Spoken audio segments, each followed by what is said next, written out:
জয় মা তারার জয়, জয় শ্রীগুরু বামদেবের জয়।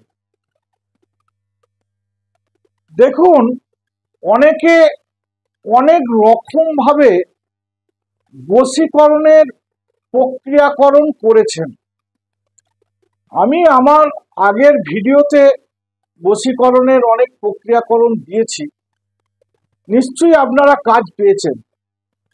আজ আমি একটা উন্নত ধরনের বশীকরণের প্রক্রিয়াকরণ দিচ্ছি। দেখুন, অনেকের ক্ষেত্রে অনেক ব্যক্তি আছে যে ধরুন সেই ব্যক্তি যদি আপনাকে একটু ভালোবাসে, আপনার বিপদে আপদে যদি পাশে দাঁড়ায়, তাহলে আপনার উপকার হয়। এরকম অনেক ব্যক্তি আছে যে অনেক ব্যক্তিকে এরকম ভাবে বশীকরণ যদি করা যায় তাহলে এই জিনিসটা মনে হচ্ছে ভালো হবে। তো তাদের জন্য আজকে আমি এই ভিডিওটা দিচ্ছি। এই প্রক্রিয়াকরণটা করুন। প্রথমেই জেনে রাখুন, ধনুষ্ঠা নক্ষত্রে শনিবার হতে হবে। তাহলে কি বললাম, যে শনিবারে ধনুষ্ঠা নক্ষত্র পড়বে সেই শনিবারটিতে একটি বাবলা গাছের শিকড় তুলে নিয়ে আসবে।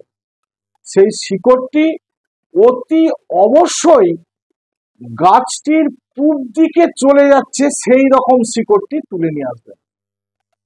2 ইঞ্চি পরিমাণ তুলে নিয়ে আসবে। বাবলা গাছ থেকে যে শিকড়টি পূব দিকে চলে গেছে সেই শিকড়টি তুলে নিয়ে আসবেন, কোদাল দিয়ে তুলে নিয়ে আসবেন 2 ইঞ্চি পরিমাণ। নিয়ে এসে সেই শিকড়টি সেদ্ধ করবেন।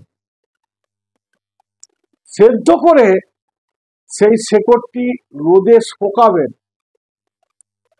শুকিয়ে সেই শিকড়টিকে গুঁড়ো করবেন।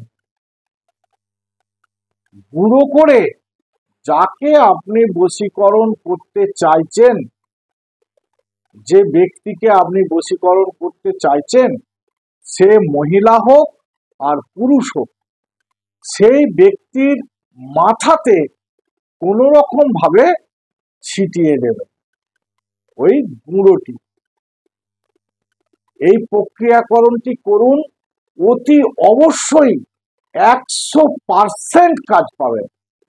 তাহলে নমস্কার, আজ এই পর্যন্তই। আমার ভিডিওতে লাইক করুন, শেয়ার করুন, কমেন্ট করুন। আর যারা আমার ভিডিওটা প্রথম দেখছেন তারা আমার চ্যানেলটিকে সাবস্ক্রাইব করুন।